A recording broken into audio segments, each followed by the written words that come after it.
De l'Évangile de Jésus-Christ selon saint Jean. En ce temps-là, Jésus déclara : Amen, amen, je vous le dis, celui qui entre dans l'enclos des brebis sans passer par la porte, mais qui escalade par un autre endroit, celui-là est un voleur et un bandit. Celui qui entre par la porte, c'est le pasteur, le berger des brebis. Le portier lui ouvre et les brebis écoutent sa voix. Ces brebis à lui, il les appelle chacune par son nom et il les fait sortir. Quand il a poussé dehors toutes les siennes, il marche à leur tête et les brebis le suivent, car elles connaissent sa voix.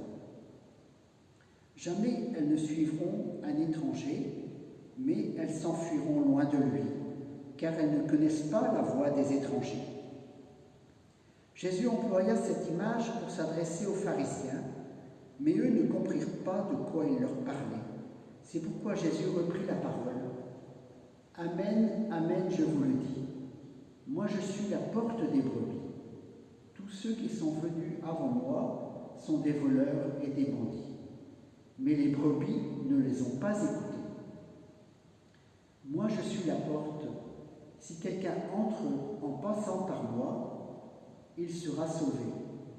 Il pourra entrer, il pourra sortir et trouver un pâturage. Le voleur ne vient que pour voler, égorger, faire périr. Moi, je suis venu pour que les brebis aient la vie en abondance. Acclamons la parole de Dieu. Louange à toi, Seigneur Jésus. Bonjour à tous qui nous retrouvez par Internet ou par d'autres moyens. Bienvenue. Aujourd'hui, c'est le dimanche du bon pasteur et de la prière des vocations. L'Évangile nous rappelle que le vrai pasteur du troupeau, c'est le Christ. C'est lui que nous sommes appelés à suivre. C'est sa voix que nous devons écouter. Seulement ainsi nous trouvons la paix. Rappelons-nous saint Augustin. Notre cœur est fait pour toi et il est sans repos tant qu'il ne repose en toi. En ce temps de pandémie, combien de stress, de souffrance parfois. Et pourtant, c'est dans cette situation que le Seigneur nous rejoint par son amour. Dans notre société, nous avions sans doute pu croire que nous étions tout-puissants, capables de tout dominer, d'occulter le mal, la souffrance. Cette pandémie nous oblige à sortir de notre déni et d'affronter ce qui fait partie de notre vie, les difficultés, la souffrance, la maladie, la mort. Le Seigneur nous montre le chemin par sa vie, sa manière d'affronter la souffrance. Et de brebis errantes que nous étions, nous pouvons retourner vers notre berger qui donne sa vie. Écoutons sa voix qui nous parle.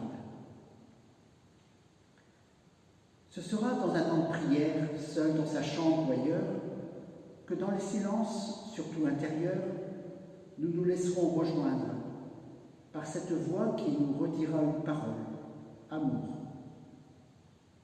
Parfois, ce sera au milieu de tas d'autres voix, celle du remords, de la culpabilité et du désir, que cette voix subtile, fine et forte à la fois, résonnera. Écoutons-la. C'est encore par un temps de partage de la parole de Dieu que telle parole nous éclairera et nous réchauffera le cœur. Mais c'est aussi parfois simplement dans l'échange fraternel que par l'écoute attentive du frère, nous serons amenés à partager tel souci, telle souffrance ou telle joie.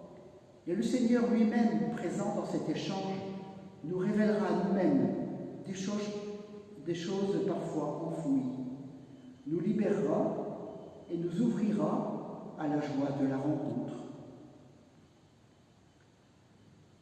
Cette voix qui donne la joie nous donne envie de suivre celui qui en est l'auteur. Et lorsque cette voix nous touche le cœur, nous ne l'oublions pas. C'est ce que le pape nous dit comme message pour la journée des vocations. Retrouver dans notre cœur ces moments où la voix du Seigneur a retenti. C'est toujours une joie qui vient et nous encourage à le suivre dans le moment présent de notre vie. Marie est celle qui a dit oui à Dieu, à l'Annonciation et tout au long de sa vie, jusqu'au pied de la croix. La prière du chapelet que le pape nous invite à faire ce mois de mai nous permet de vivre avec Marie la contemplation de l'œuvre de Dieu. C'est alors tous ensemble que nous pouvons dire le Magnificat, le merci pour ce que Dieu a fait en Marie et continue à faire par la venue de Jésus, en particulier par sa présence parmi nous, lorsque nous nous aimons les uns les autres. Amen. Nous ne savons pas encore quand nous pourrons de nouveau célébrer dans l'Église en assemblée. Mais à partir du dimanche 10 mai, nous nous retrouverons en direct pour la messe de 11h via Facebook ou le site de la paroisse. Bon week-end et bonne semaine.